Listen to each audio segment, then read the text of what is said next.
Bonjour à tous, bienvenue dans ce nouveau tutoriel vidéo de la part d'LTPS. On est toujours dans l'application Surpad, on va toujours travailler sur les LV. Aujourd'hui, on va voir comment faire une polyligne et des polygones. Donc, je vous refais grâce de la partie sur la connexion, on l'a vu dans la vidéo d'avant, je vous invite à aller la voir sur le lever simple, sur la connexion GPS et satellite. Donc là, je vais dans lever. On voit que j'ai mon plan, ma hauteur d'antenne est bien à 2 mètres. J'ai bien mis mon tilt. Là, je suis en train de prendre des points. Je vais prendre, par exemple, je vais prendre des bordures de... je vais mettre goudron, code bordure. Oui, c'est une bordure simple. Je vais juste laisser un code bordure. Par contre, cette fois, je vais prendre une polyligne. Donc, je vais prendre mes points. Donc là, je suis ma bordure. Je me mets dessus. Je prends... Alors, je vais prendre juste mes points d'axe. Voilà, et on voit qu'au fur et à mesure, il va me tracer la bordure. Donc là, je vais m'éloigner des points qu'on avait pris juste avant.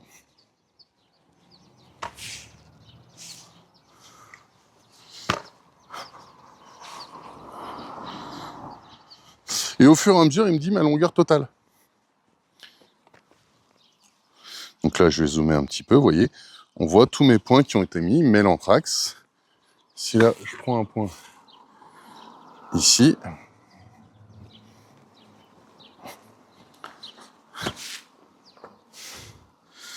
Et là, je prends un point ici. Donc là, j'ai fini ma bordure.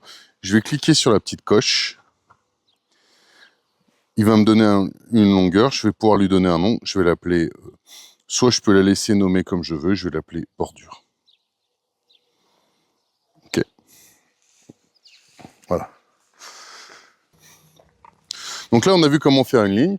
Maintenant, je vais faire une polygone. Donc, je vais faire une surface. Donc, je peux repartir en ligne, ou là, je vais partir en polygone, pardon.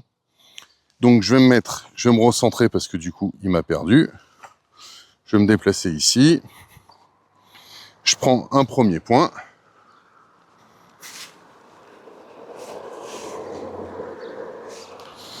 Un deuxième point.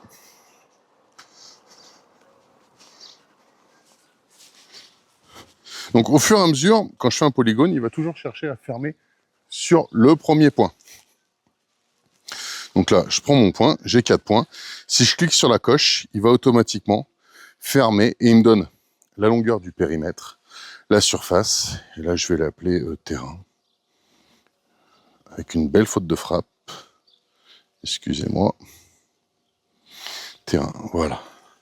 Et là, on voit que c'est une surface, et cette surface, si je veux, je peux m'en servir après, pour calculer une surface, calculer un décaissé. J'espère que cette vidéo vous a plu, on se retrouve bientôt pour une prochaine vidéo. N'hésitez pas à vous abonner, à nous contacter si vous avez des besoins en matériel de topographie ou de guidage. Bonne journée à tous!